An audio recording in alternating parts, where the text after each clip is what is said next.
We live in a generation where most people they like action movies and violent movies, and they feel great when their hero kills and slaughters their enemy, and they feel happy about it. As well as the most kids and even some adults, they play this game like a PUBG where it is so violent that they feel happiness by killing someone, by using all those modern weapons and etc. Killing someone makes them happy even though it was just in game. Is it a way go forward for human beings to go to the higher standard, to the higher self? Let's find out from verse 31 of Taoteching. Hi, welcome back to OneUs. Today is day 31 and we will be looking at verse 31 from Taoteching. As usual, let's observe few seconds of silence.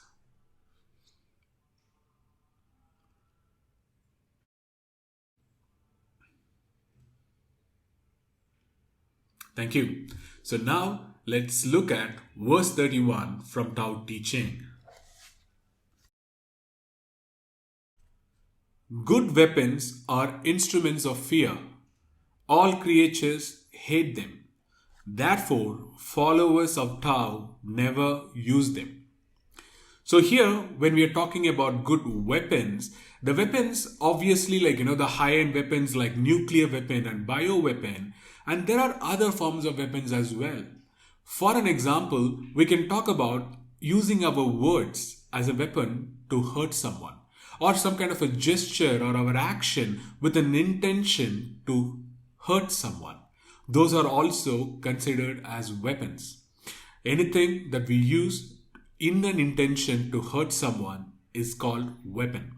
So that way, Laotzu says the weapons are instruments of fear because people fear those weapons. It can be as simple as our gesture, or an action, or words. People still fear them. And also, they hate them. Therefore, followers of Tao never use them.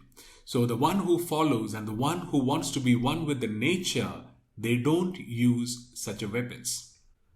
And then he goes like this. The wise prefer the left. Soldiers prefer the right. So what does he mean when he says left and right? As we know from the ideology of left and right, the people with the ideology of left, they talk about social equality. They see everyone in the society as an equal.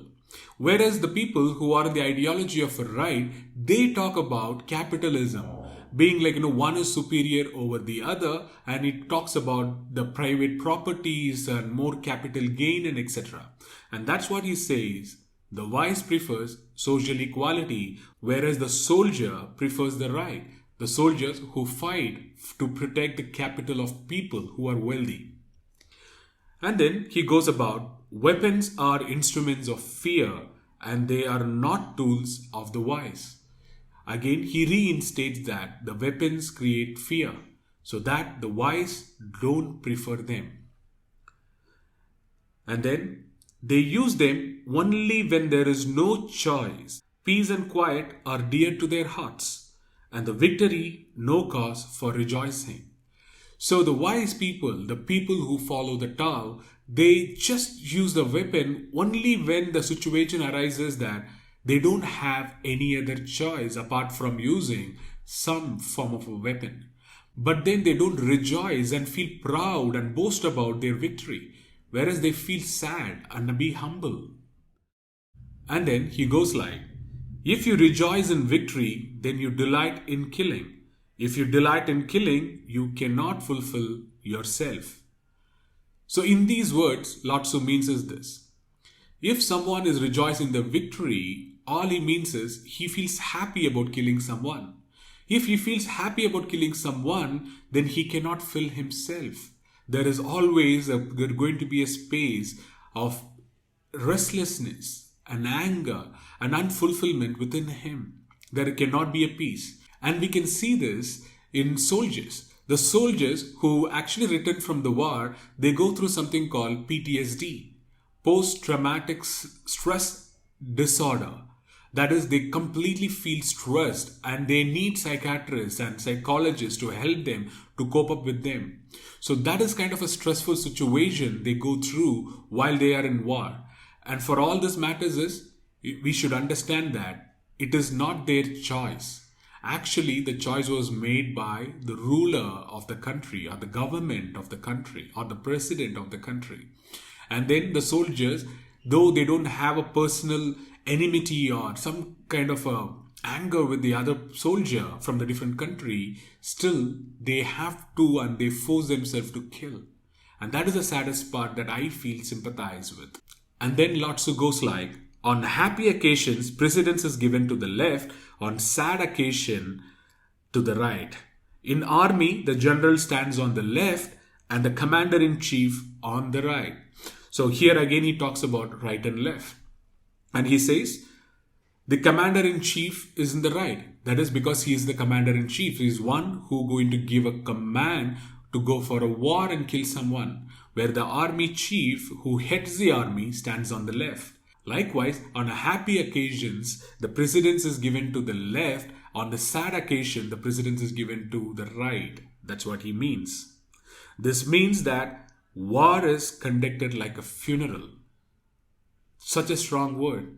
So if any country goes for a war, kills someone, it is not something to feel happy about and rejoice the victory of the country. Instead, it is feeling sadness for the soldiers that same country lost during the fight, and also feel the sadness like a funeral for the other people who lost their life. Even though they are from a different army, still they are human being. They feel like funeral. And the final words are, when many people are killed, they should be mourned and heartfelt sorrow. That is why a victory must be observed like a funeral. So how can you happy when there are so many millions of people die in the war? Rather, it should be observed with a complete sorrow and sadness and like a funeral. That is, you lost the part of your humanity.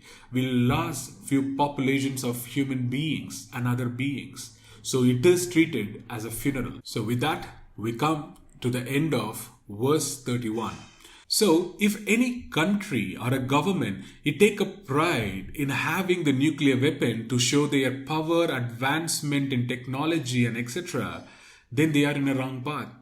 Instead, I believe each and every country should work towards having kindness as a base, love is a base, eradicating poverty as a way to go, and then free people from hunger is a main objective. And that is a way of nature, and that is a way of Tao. If they follow that, there won't be any quarrel and there won't be any fight for border, fight for some resource and etc. So with that, let's conclude day 31. So one actionable thought for today is, though we are talking about the weapons, we talking about in a greater scale like nuclear weapon and bioweapon, today is something that we should self-reflect. When I say that, see, most often, we consider the other being and other creatures, like it can be insects, cockroaches, mosquitoes, and etc., as an insignificant being and harm them.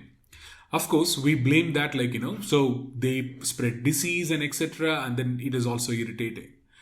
However, find out a way. Is there a possibility that instead of killing them, is it possible that you can just repel them? Or protect your house from them. Like it can be through the nets, or it can be through something else that you can use, so that it just repels them off instead of killing.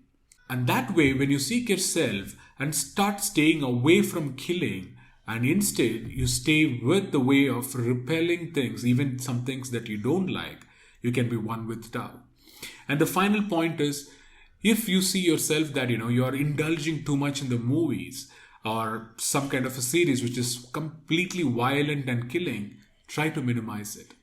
And if your kids or someone that they feel happy about killing someone even in the games, try to see that what is the better games to play instead of creating violence even in the game. So that way we will be one with the Tao, one with the nature. So with that, let's conclude day 31. Talk to you tomorrow. Thank you.